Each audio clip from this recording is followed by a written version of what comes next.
Thank you for joining us for another episode of Marking the Times. This is Dr. Mark Hitchcock. I'm here in my office again in Faith Bible Church in Edmond, Oklahoma.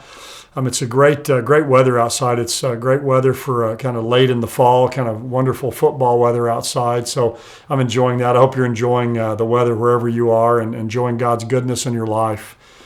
What we like to do on these videos is talk about how current events are setting the stage really for the events predicted in the Bible.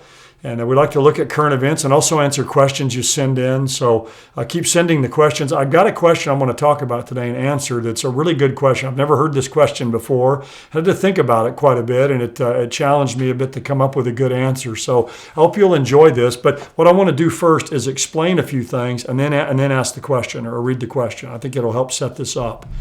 The issue revolves around Matthew 24, Matthew 25, the Olivet discourse of Jesus. And whether it's talking there, Jesus is talking about the rapture or the second coming. And it's an issue that people discuss a lot in some of these passages. But my view is that Matthew 24 and 25, the Olivet discourse of Jesus, Jesus is talking there about his second coming at the end of the tribulation period when he's going to come to judge the world.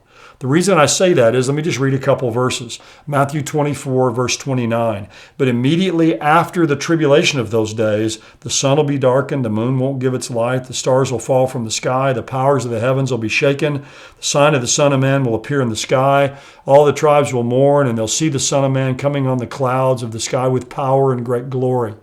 It's clearly a reference to the second coming of Jesus when he comes back to the earth. Then all the way over in Matthew 25, verse 31, it says, when the Son of Man comes in his glory and all the angels with him, he'll sit on his glorious throne. And it goes on to say he'll gather all the nations before him. So clearly that's a reference to the second coming.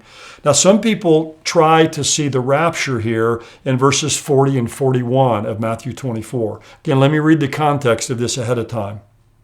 It says, for the coming of the Son of Man will be just like the days of Noah.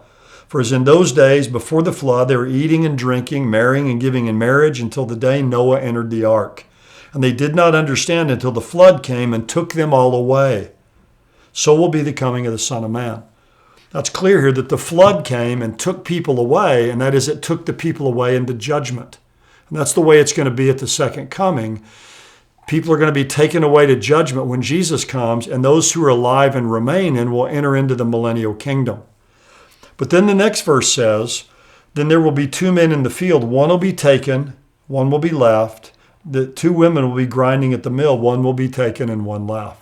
Again, a lot of people try to see that as the rapture. Two people are out in the field. One's taken to heaven at the rapture and one's left on the earth, left behind to endure the tribulation. Two women grinding at the mill. One's taken to heaven at the rapture. One's left behind to go through the tribulation. But remember the context. He's just given the times of Noah as the illustration. And he says they didn't understand until the flood came and took them away. So those taken away are taken away to judgment. And we would apply the same thing here to verse 40 and 41. Two men in the field, one's taken, that is taken to judgment, and the other one's left.